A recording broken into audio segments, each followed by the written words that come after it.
In the Purple video series, we have already met this document, extracted from the official website of RSTC Europe. It says that among the new divers, the ones just certified as open water diver or equivalent, only 20% will enroll in future diving courses, while the remaining 80% will not, continuing their diving career relying only on the basic training they already got. In the just mentioned video series, we already have focused on this latter 80%, discussing what they have to face, what they risk, and what they can do to avoid or solve problems, boosting skills, and unlocking their potential. If you have missed it, have a look in the description of this video for a link to the Purple series. Now here, we will focus on the other 20% of divers who will enroll in some future diving courses. First of all, there are not guaranteed that this 20% will not face the same problems often faced by the other 80% of divers. Among this 20% of divers, that we can quantify approximately about 1 to 3 million of divers, depending on which statistics we rely. Some of them will enroll in more than one future course. For mostly of these divers, the following step is to enroll in the advanced course. And for some of them, the most common next step is probably to enroll in the rescue diver course. Most of the divers that have followed this path will probably agree that the rescue course made them a better diver, but without really improve any skill they generally use during their dives. Thanks to the rescue diver course, for example, they did not improve their swimming techniques or their buoyancy, and as a general consideration, if the divers did not feel ready to dive independently, without any kind of dive guide supervision, difficulty he will feel ready thanks to the stress and rescue course. Therefore, assuming they had a good open water and a good advanced course, we could say that the total training of divers who did not limit their training to the open water diver course is the result of approximately 10 training dive, 5 during the open water and other 5 during the advanced. What interesting us now is not to debate about the quality of this training. Now we are interested to discuss about what these divers can still do to improve their training, or by the perspective of the divers, which are probably more interested in an interesting next step, either than an interesting next training. The question would be something similar to what can I do now? When divers reach this level of their career, completing the open water, advanced, and the rescue diver course, they often became disorientated. We are talking about the elite of the 20% of the diver who enroll in a future diving course after becoming divers with the basic course. Because not all divers grouped into this 20% will reach this point. Many will just attend the advanced course, and some even just a part of it, enrolling only into one or more specialty. They are usually enthusiastic about diving, and about the possibility that new courses and training may open new windows on more adventurous and funny dives. As well as, they probably have done a quite good numbers of dives, many more over the necessary one they have to do to obtain their diving certifications, the approximately 10 dives just mentioned. Likely, they have been taught about a kind of vertical development about their career, where usually advanced comes after the open water. Rescue course comes after the advanced, providing step-by-step a deeper basic knowledge. While a huge number of specialties could be done like a kind of horizontal development, giving to divers a fast introduction on some particular field or argument they are interested, such as underwater photography, and so on.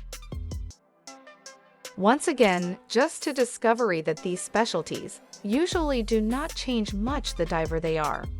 Wreck specialty, to be entitled to swim around the wreck rightly without penetrating it.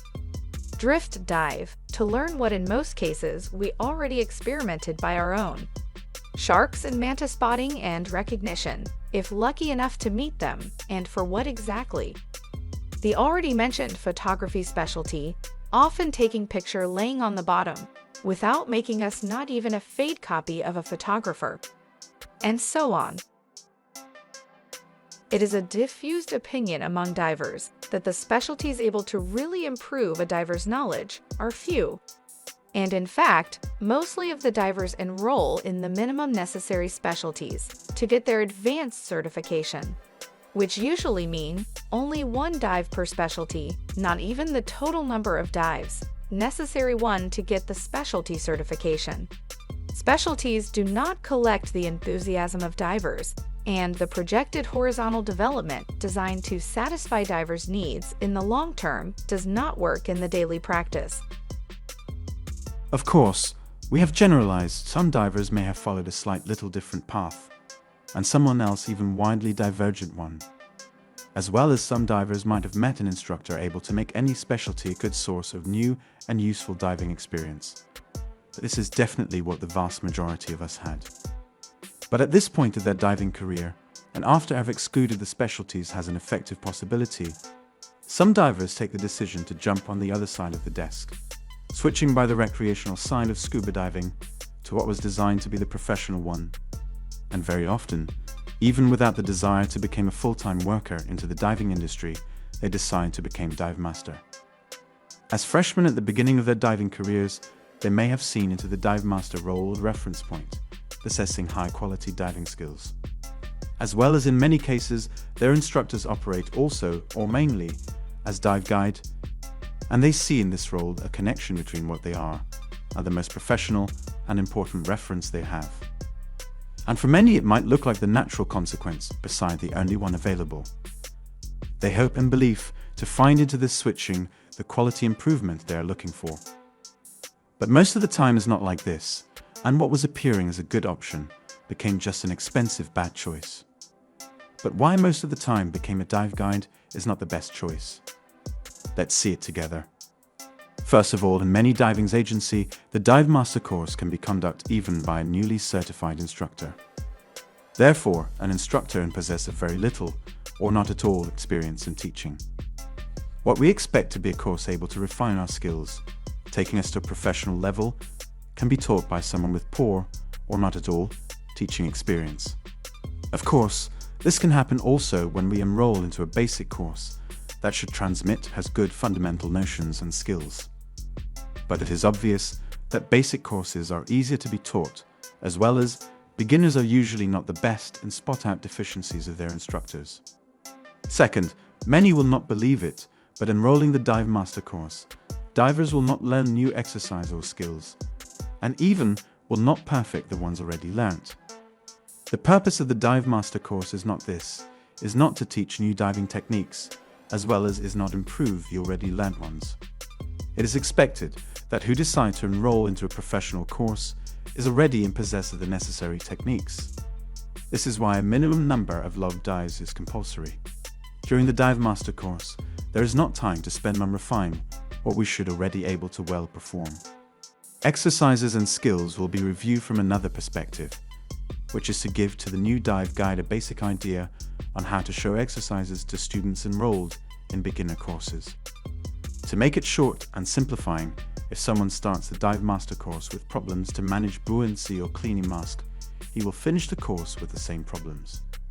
Again simplifying, if we do not wish to work as dive guide, there is not much that it is transferable to our recreational dive, and who become divers dreaming about nature and adventure will not gain anything becoming a dive guide. This of course, except if they start to work as a dive guide, piling up dives on dives, possibly working in different great diving destinations. By becoming dive guide, we may feed our ego and status game by guiding some less expert divers. But was this our goal? Was this the why who pushed us to become diver? Are we now closer to our diving goals? What mostly of the time happen to the recreational divers who decide to enroll into the Dive Master course is to pay for a couple of years the annual fee to keep their status active and the compulsory professional insurance, which is much more expensive than the one for recreational divers. And very often, even without guiding a single dive, or guiding the same dives they could have guided for themselves and their buddies, they often discover that by becoming dive guide, their dives did not become more adventuring and funny, and that their money could have been spent for much more helpful, adventurous, and funniest things. Having said that, what can improve diving skills and potentially the quality of their future dives? And by saying improve, we mean the both sides that any divers should always care. the funny and adventuring one, as well as the safe and aware one. In recent years, a new opportunity has become increasingly popular, definitely more in line with the needs of a diver who dives to have fun and discover new horizons. This second option offers two different uses, both concrete, transferable into our dives, and able to make a real positive difference into a diver's career. We're talking about the tech courses, and as many call them, the soft tech courses, which even if they do not appeal to all divers, they can anyway offer a good opportunity to many other. In a perfect word, probably soft tech courses would not exist, but this is not a perfect world, and these courses exist, so why do no take advantage of them? Wikipedia offer a simple definition of what technical courses offer to divers. Technical diving, also referred to as tech diving, is scuba diving that exceeds the agency-specified limits of recreational diving for non-professional purposes.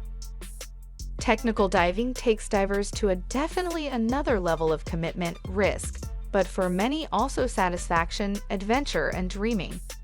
To enroll into it, divers are required to prove a much heavier list of prerequisites than the one necessary to enroll into the Dive Master course.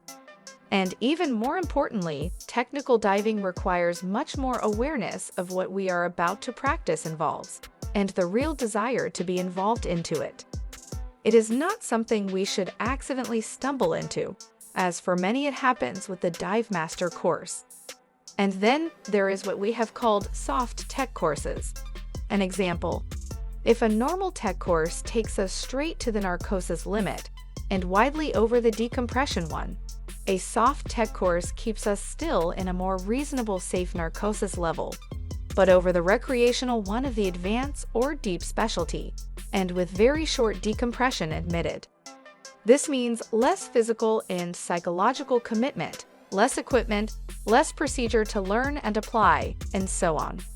As per their intent, comparing with we could call real tech courses, a soft tech course is definitely more affordable by many more divers. Tech diving courses and their little brothers, soft tech courses, offer to recreational divers two possibilities, and one do not exclude the other. The first is obviously to become able to enroll in dives that were before precluded to us because we were not enough trained. But the second allow every diver, also who do not aim to dive into so hard conditions, to learn something which they can immediately transfer to their normal recreational dives, improving confidence and safety, with direct positive effect on their fun. The idea is easy.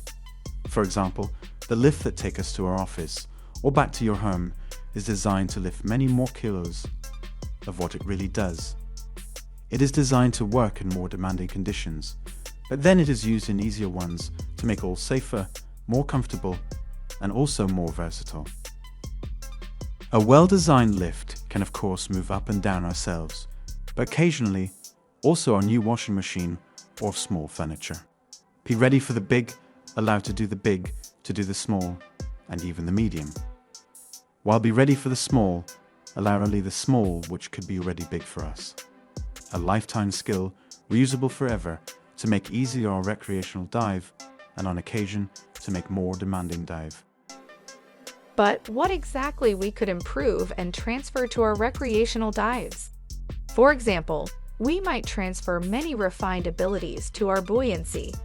Even the simpler of these soft tech course may require an extra source of gas, usually carried within an extra tank, to one side of the diver. This extra cylinder involves extra considerations and adjustments, forcing the divers to refine the buoyancy skill. Then, when involved in a normal recreational dive, which does not require this extra heavier equipment, it will feel so easy. With the extra cylinder, more opportunity and challenges.